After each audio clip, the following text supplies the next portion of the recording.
It's Saturday, the 26th of the 7th, 2025. The time is 8 minutes past 8. That means one thing.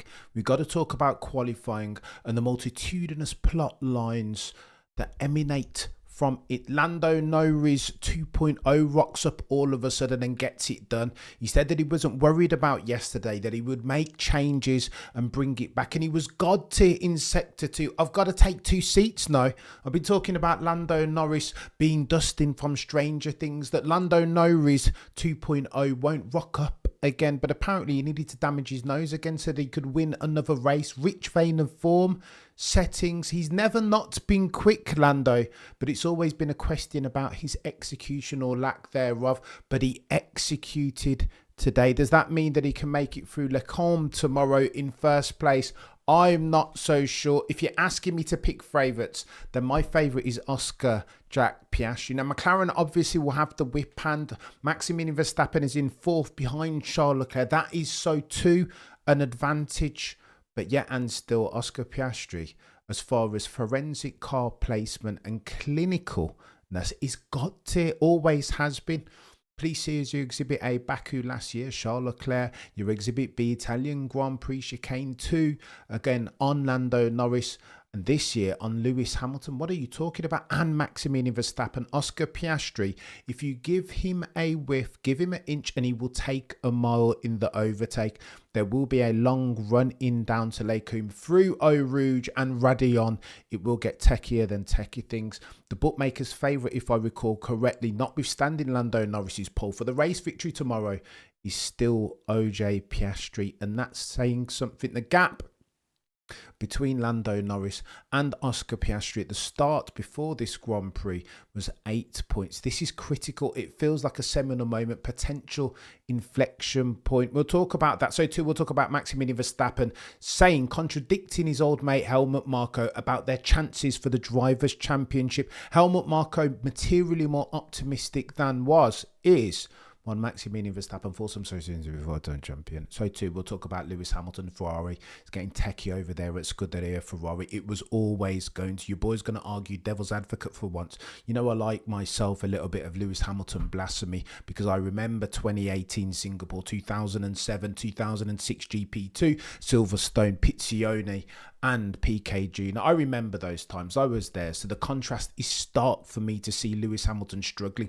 But I don't think, sometimes you've got to pay more attention to the processes and not just the outcomes. And I think there's underlying improvements from Sir Lewis, notwithstanding the dude ending up out of qualifying in Q1. What are we doing here? Sir Lewis Hamilton, 7-time champion. We'll talk about that. So too, we'll talk about Tsunoda-san, because there's a lot of rumour going around the paddock that all of a sudden Tsunoda-san gets the upgrade and he's only 3/10 adrift of Maximilian Verstappen, giving credence to the theory, the conspiracy theory, that Tsunoda-san all the while has never gotten the same car as Max Verstappen. We'll address that too. It gets techier than techie things. I mean, it's a Saturday show. What else would you expect, ladies and gentlemen of the F1 jury? In the first instance, let me give you this.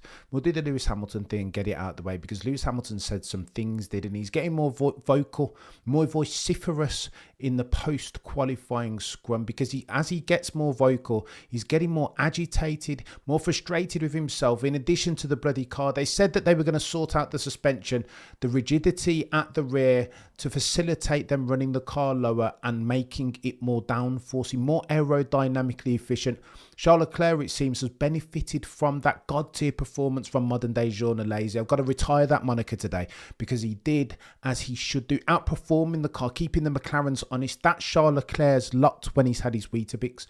But Sir Lewis Hamilton, cheeky mistake of the unforced variety, or was it? Because Nico Rosberg has never been a big fan of Sir Lewis Hamilton since he beat him in 2016. The two of them, once upon a time, great friends, raced feeder formula all up and down Europe. Don't even speak anymore. So Nico Rosberg's never been effusive in his praise of Sir Lewis Hamilton, though he's a straight thinking shooter. He said of that mistake from Sir Lewis that it did even, I mean, going wide at Radillon, is that going to gain you any time? It will probably lose you time, said Frederick Vasseur. He concurred. So why then is that lap time being struck off FIA? I recall many moons ago that Lando Norris got a time struck off, but that was around a corner that they deemed again that you weren't going to gain any lap time from a cheeky track infringement, so the lap time got reinstated. Why not this with Sir Lewis? I understand that rules are rules are rules, but yet and still. So go on then. In the post, Lewis said a couple of different things, and it's techier than techie things this. I'm going to give you the context because he did one of these, mea culpa. Open and honest Sir Lewis Hamilton. He wasn't hiding from the truth, and the truth is that he made a mistake, not a mistake of consequence, not a cardinal sin per se. Here's what he said. We made some changes. The car didn't feel terrible. Not great from my side. Another mistake. So I really got to look internally. I've got to apologise to my team because that's just unacceptable to be out in both the sprint race and the Grand Prix quali in Q1. Very, very poor performance from myself. This is reminiscent of last year, right? When the one that they call Sir Lewis Hamilton was effusive almost in his self-condemnation. One of these, like I messed up. I messed up and I wasn't good. And it gets techier than techie things. We're going to go through some stats and then I'll play contrarian politics for a second. This is what they'll say about Scuderia Ferrari, and this is where it's going to get techier than techie things. You'll recall Rob Smedley was once a race engineer over there, the red team with the yellow badge and black prancing course for Felipe Massa then. And he said, listen, the Tifosi are so passionate that if you win a race and championships, you'll never have to buy a drink, never have to buy a meal at Maranello, Fiorano, Italy more broadly. If you lose in perpetuity, though, they'll spit at you in the streets. Look at this.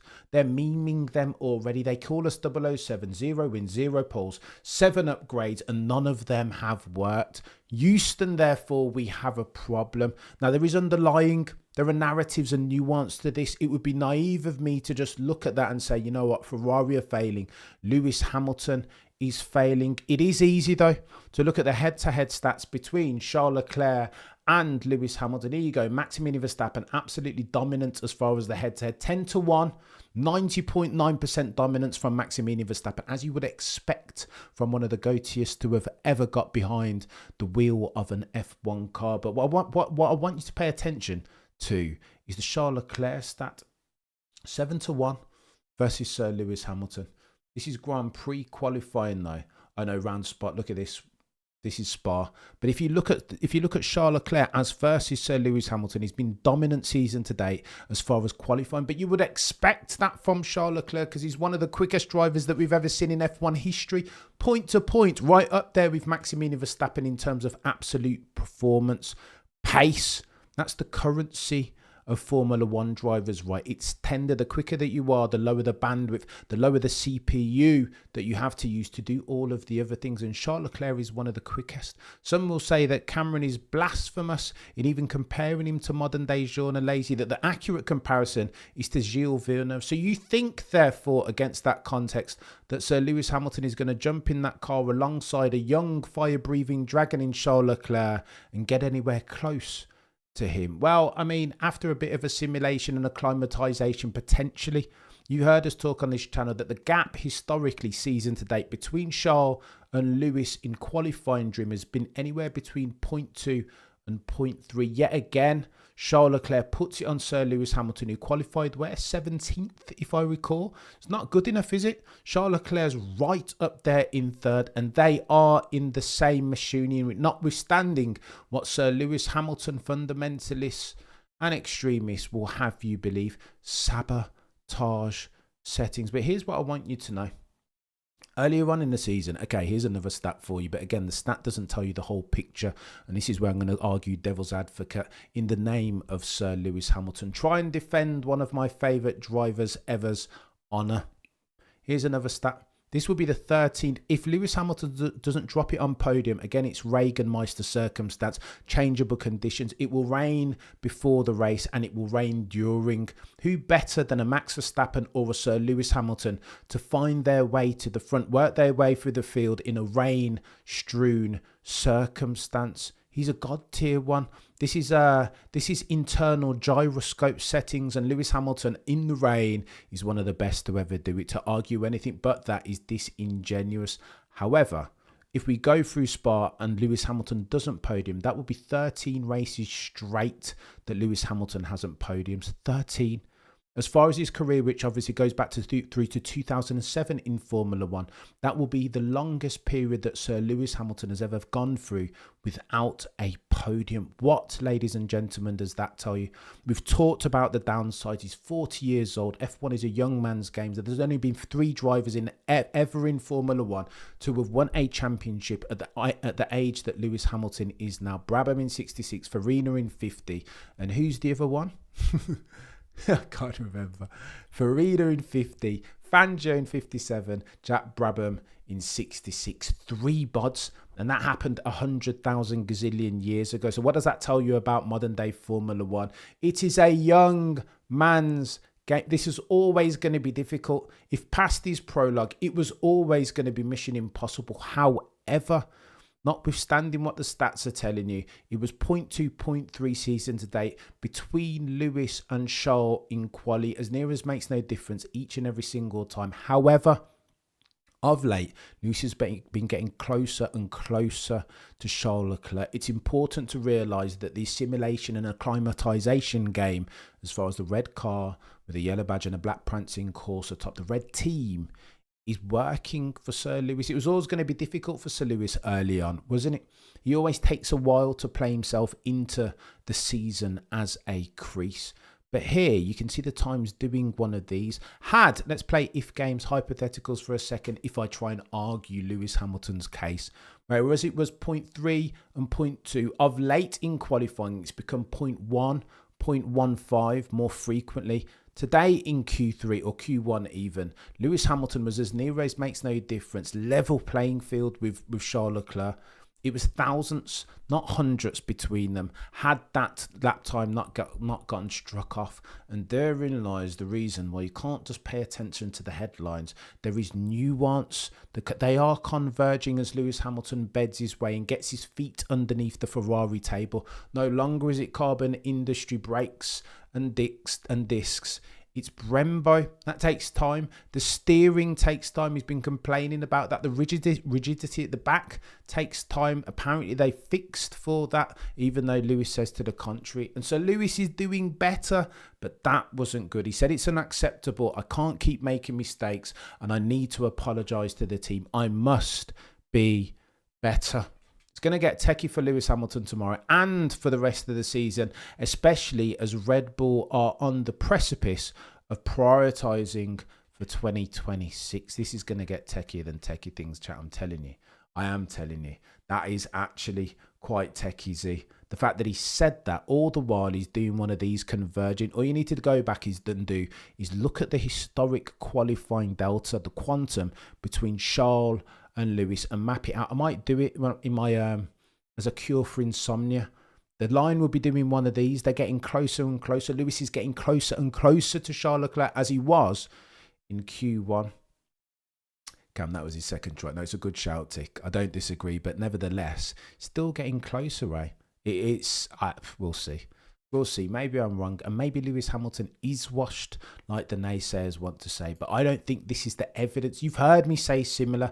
Blasphemy in the name of Sir Lewis Hamilton. I have been critical of Sir Lewis, but now I don't think this is the time for it, not based on the evidence. And on this channel, truth, value and objectivity isn't something that we'll ever sacrifice at the altar of any cognitive dissonance worthy of the moniker. Oh, and by the way, check this out. This is important as far as the Red Bull circumstance. First race in 25 years, in 20 years even, where there's been no Christian Horner. What are we doing here? And that means a couple different things as far as Red Bull are concerned. For there are Christian Horner loyalists per Ted Kravitz who will have it enshrined contractually that if there is no Christian Horner, that they can null and void their contract and leave and go to another team with immediate effect.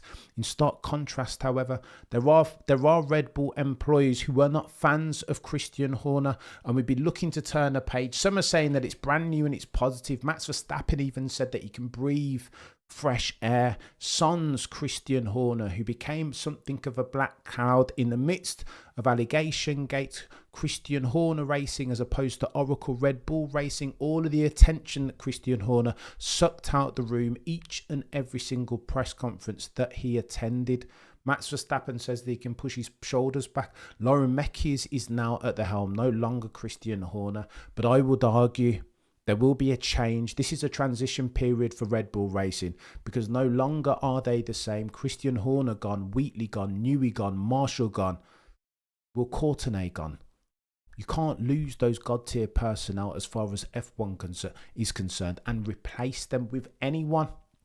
There are only few people who can do what those people did. You can see what Jonathan Wheatley's doing over at Sauber, soon to become Audi. They're doing one of these. You can see what Rob Marshall's doing at McLaren. You will see in short order what Adrian Newey's capable of doing at Aston Martin. And then you get this story. Lest we forget that Yuki Tsunoda was within 300ths or 3/10ths even of Maximilian Verstappen. Unprecedented settings this season. Lest we forget that Maximilian Verstappen has scored more points today in the sprint than all of the second drivers in Oracle Red Bull Racing Car all bloody season. This is a one-man team, ladies and gentlemen. But some of the conspiracy theorists even suggest that that's because they have been giving Max Verstappen all of the tools, the best car, just like they did Ayrton Senna at McLaren circa 1988, 89 and 1990, that Senna was Ron Dennis's guy, just as Max Verstappen is Oracle Red Bull Racing's guy. They cannot get rid of him. They cannot lose him even, because that team will cease to exist, fade to black. Therefore, conspiracy theories say the reason why second drivers can't drive it is because they don't have the same car. They don't have the same machinery. They give all the best bits to Maximilian Verstappen. Now, the reports go something like this. Yuki Tsunoda hasn't been given the same machinery, just as wasn't one Checo Perez last year. That they got the sloppy second parts. Now, word on the F1 curb is this: that Maximilian Verstappen had all the new floor, all the extra upgrades on his car today, and Yuki Tsunoda did not. That some say, rumour on F1 curb and speculation, some say that they kept the second set of upgraded parts in reserve for Maximilian Verstappen and refused to put that on Tsunoda-san's car. Others say, they mentioned no names, Ted Kravitz, that Tsunoda-san, it was always planned that Tsunoda-san in qualifying was going to get the upgrades, that this is nothing to do with Lauren Mekies coming in, that it was planned like this. And even if Christian Horner was still in charge, it would have happened in exactly the same way. Some say that all of a sudden, now that they've got upgrades on Yuki Tsunoda's car and that he's driving the same car as Maximilian Verstappen, now all of a sudden, magically, he's 3/10ths adrift around a track in Eau Rouge that's the longest currently on the 2025 calendar. That's coincidental, is it not? But then some would say, to counteract, to rebuttal, that correlation, not causation, the former does not imply the latter. Let's see Yuki Tsunoda in longer form. Now that he's got the car, now that he's got all the upgrades, 3/10ths is still a chasm. A 10th is a chasm in Formula One. Yeah, it's Eau Rouge, but let's see how that works out in a couple of weeks' time when we get to Hungaro Ring. Let's see if Yuki Tsunoda can get as close to Maximilian Verstappen. Then you heard us talk about this earlier. Said of Max Verstappen that his gift is that he's metronomic. He's got his 10,000 hours, probably more like 100,000 hours. And the way that you see the greatness, the difference, it happens more over long form, right? So 15 lap, you can out qualify him over one lap, potentially, if your name's OJ Piastri and you nail yourself a god tier sector 2 in sprint qualifying at Belgium. You can do it on a one-off. But when you get 12 rounds against Floyd Mayweather, you're not going to win every single one of those, right? When you have 15 laps or 44 laps tomorrow against the Maximilian Verstappen, it's in longer form where greatness shows itself and manifests. And that's why Tsunoda-san, yeah, fair play. I don't dislike the conspiracy. It's salacious, but I'm not sure it's on the money, chat, to be honest with you. I think it might be a gazillion miles away from the truth. Well, let's see how Tsunoda-san gets on tomorrow. Lest we forget, each of the past 5 races, Tsunoda-san hasn't scored any points. You know what I mean? Even a broken clock can get it right twice a day. It's going to get techie. Yuki's better than Max as well. How dare you? Wallen Lewis has as much hair as Eddie the Eagle. Let's see how much. I'm not one to talk about that, by the way. I cannot chime in. I would love to, but it would be hypocritical of me. Let's see how much rent payments Yuki accumulates tomorrow. Go on then. Let me tell you about this as well. Because the one that they call Maximilian Verstappen had something to say. There was a dialogue between him and one HELMUT MARKO. Let me show you this. In fact, let's talk about that. I'll tell you about this first. Read this from Daniel Vellante again. God tier F1 Twitter handle. Can't take credit for this, but it's an insane stat. Spa was the first time all 4 drivers affiliated with Red Bull made Q3 at the same time since Singapore 2022. This is why, because in that second car, it's so difficult, so temperamental to drive, understeer to snap oversteer settings, depending on the phase of the corner that you're going through. Tsunoda-san, Danny Rick, Checo Perez, Liam Lawson, RIP. It's not going to work out, is it really? It's not going to work out. There was a bloody clip that I wanted to play for you as well on the James Allen on F1 podcast, where they spoke about, it's Dan Fallows, by the way, who used to work at Red Bull, where they spoke about developing the car. If you have 2 drivers and one is materially better than the other, which one of those 2 drivers are you going to listen to as far as feedback when it comes to the design philosophy and the trajectory of it going forward for the car? Of course, you're going to listen to Maximilian Verstappen, what he wants more front end to where it makes the other driver uneasy. Well, of course, you're going to put all your eggs in the Maximilian Verstappen feedback basket. Of course you are. Dan Fallows rebuts roundly, comprehensively, the fact that Red Bull have been building a car in the image of Maximilian Verstappen. It doesn't happen like that, not deliberately. It just so happens that you take on board the feedback of the driver that can put down a qualifying lap like what Max put in Suzuka. It only makes sense. This is natural selection per se, is it not? Surely. Go on then, I want to talk to you about this, because HELMUT MARKO said something that Maximilian Verstappen disagreed with. He got ahead of himself just a little bit, just a tad. HELMUT MARKO was talking about the championship, saying that the car's improved, they bought an upgrade in terms of their floor, and that now potentially Maximilian Verstappen might be back in for a race win tomorrow and or a championship in 2025, to which Maximilian Verstappen said, what's he talking about? I love HELMUT MARKO, but he's not in the car. Car is rubbish. We took out all the downforce and still barely beat them. What people fail to understand is that when you normalise for Maximilian Verstappen's genius and his ability to execute in a way that's borderline metronomic, uncanny, pant-wettingly brilliant, is that when you take him out the car, you just get Yuki Tsunoda, right? There's like, can you imagine Yuki Tsunoda fending off a fire-breathing dragon, Oscar Piastri, for 15 laps around Spa? Absolutely not. Even if you did tailor the car to it, he's not going to get it done. And that's why you design and develop the car in the image of Maximilian Verstappen. Here's what Max had to say. He said that P3 was the highest that we were going to achieve as far as qualifying because the McLarens are just too fast. Medium speed. Sector 2. Red Bull can't live with Lando and Oscar in that MCL 3.9. It is impossible. Aerodynamic efficiency epitomised just like the RB19 had a couple cycles ago. Matt said, quote, nothing changed in the first run and it just didn't go well. Something did change in the second run because they changed the setup, right? They were changing the setup, trying to put more downforce points onto it with a view to make sure that they could live with Oscar Piastri and Lando in that McLaren throughout Sector 2. Sector 2, twisty, techier than techie things. Max Verstappen responded, well, I understand that you have to be positive, to HELMUT MARKO, who said there's still scope for the Drivers' Championships. Max Verstappen said, HELMUT MARKO is not in the car. He doesn't have the information. You don't have the answers, Sway, aka HELMUT MARKO. You don't understand how understeery that car is, how much I'm having to work with, how much I'm having to overdrive the car. Did you not see Max Verstappen? They tapped on more downforce. And ironically, counterintuitively, it made the car more bloody twitchy. They lost downforce. What are we doing here? How can this even be a thing? This is nonsense. That Red Bull, don't let the Max Verstappen naysayers kid you into believing that that car is a rocket ship. I will reiterate for the avoidance of that. This is a really important point. James Allen, friend of the channel, told you this, and you can take this to the bank. The way that you gauge, and Matt Bishop too, by the way, the way that you gauge how good a car is, not by the first driver, if you've got an alien in there in Maximilian Verstappen, it's by the second driver in the car. And where did Tsunoda finish? Okay, so he was 3/10, but historically, where's he been? Nowhere, chat. That's how you know that the car is an SH1T box. Maximilian Verstappen continues. I understand that you need to be positive, but not that positive. HELMUT MARKO is not in the car to say that whether we're still in the championship, as near as makes no difference. 1,000 points, 69 points behind Oscar Jack. Piastri. Continues, does Max Verstappen, but I am always realistic about what I feel in the car. And when I look at certain onboards of other cars, I just don't know.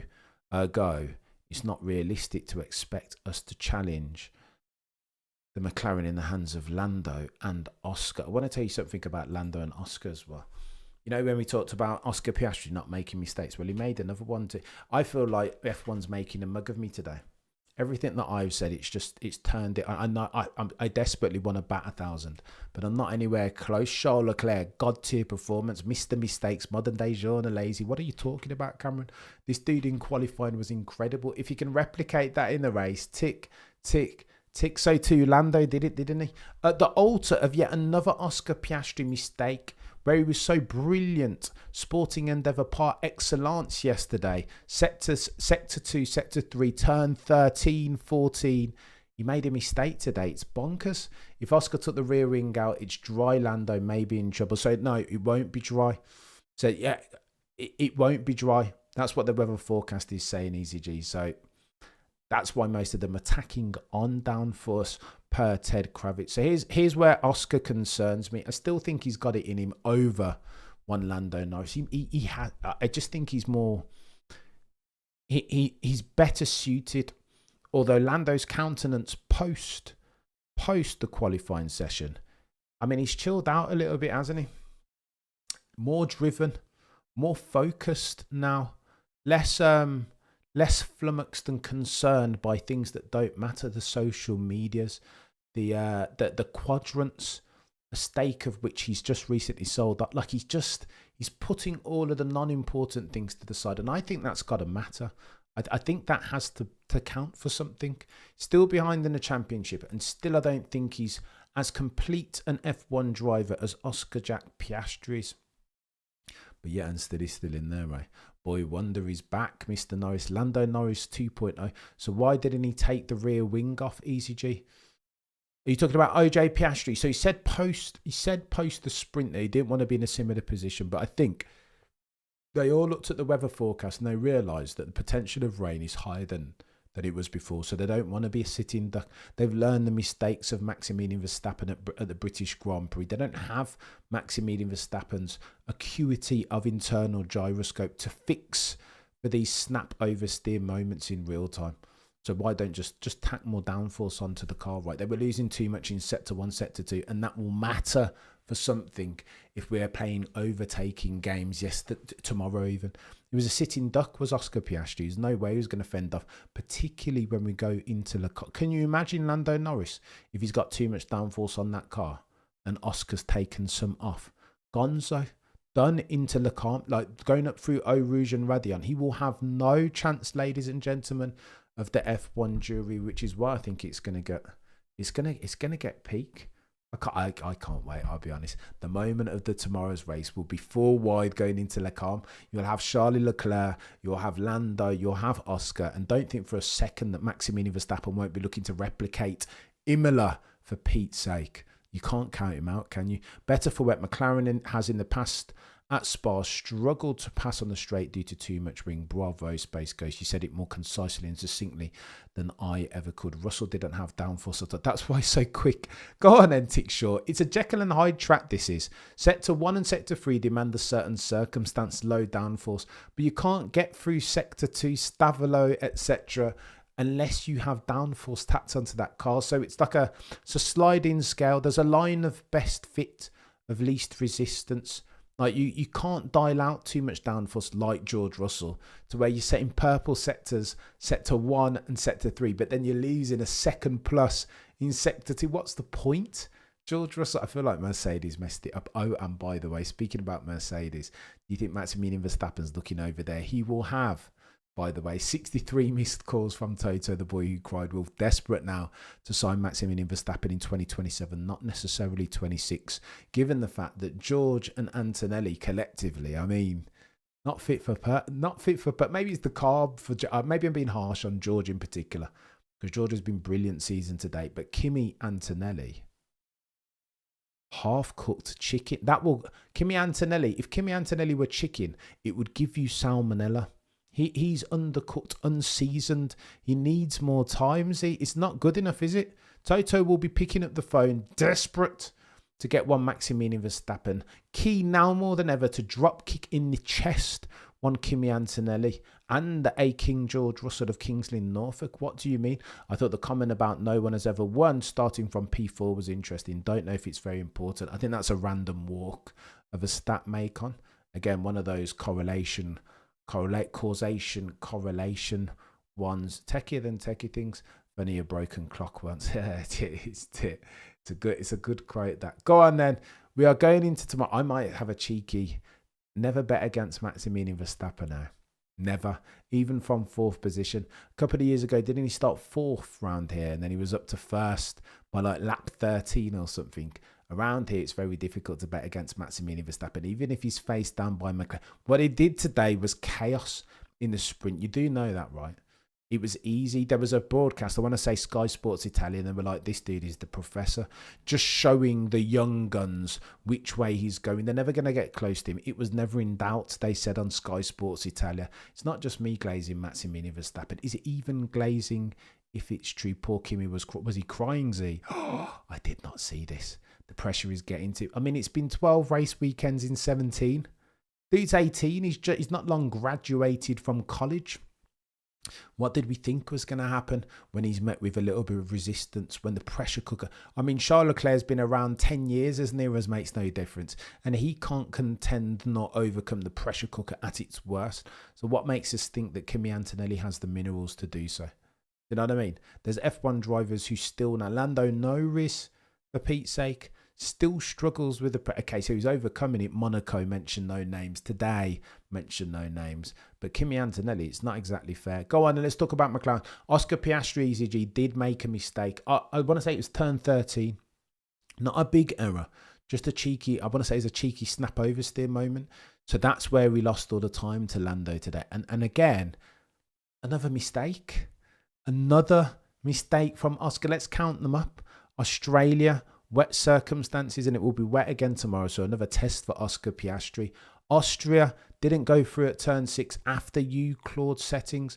And then you've got the British Grand Prix. It feels like, do you know what I mean? The trend is your friend until there's a bend. And it feels like all of a sudden, Lando Norris is in the ascendancy. But all of that could fade to black depending on what happens at would you put it past Oscar Piastri to put a move up the inside of Lando Norris? Lando Norris lost the most places last year off of the start. Qualified first loads of times, but would always, as near as makes no difference, every time lose places. He takes some time to play his way into the crease. Probably the best example of that was the Italian Grand Prix chicane too, where Oscar Piastri stole his lunch money. I see Schumacher-esque in brilliance in Maximilian Verstappen. So too, I don't disagree with that. He's inevitable, isn't he? Max could win from 21st if you give him the car. I mean, flipping Nora. Not sure the Merc environment is working for Kimi. He's breaking down too much. I think it's the F1 environment. It's pressure cooker settings. Do you know what I mean? But he'll get there in the end, but he just needs time. But that's the same like Liam Lawson, right? All he needs is time, but that's the one thing he's not going to get. They won't extend him that grace. Mercedes are looking to crack on. He needs again, he put it on pole, didn't he, at the sprint the other day? But Toto will need more, particularly when he's looking over the way at Red Bull and Maximilian Verstappen and performance clause and stipulation. Will Max want to stay power unit? The promise of the Mercedes. There's too many things going on, and Toto will happily loan out Kimi Antonelli to an Alpine or a Williams or somebody else, one of his many peers and colleagues who will happily have Antonelli for a season or two with a view to help him develop. And Williams have a seat, don't they? Colapinto will be going soon, so maybe it's a jigsaw puzzle piece that fits. It's going to get techier than techie things. Kimi is only 18 and has a lot on his shoulders. Lando's got a really big head when he jumps out of the car. The little that, how very dare you with the Lando Norris slander. It's going to get techier than techie things. We will be half an hour. We'll go live at 10 tomorrow, discussing all of the pertinent threads as per usual. And so too, we'll go 30 minutes before. Lights out for the big race tomorrow. I cannot wait. Spa-Francorchamps, round 13. It is going to get techier than techie things. How, ladies and gentlemen of the jury, do you like yourself some F1?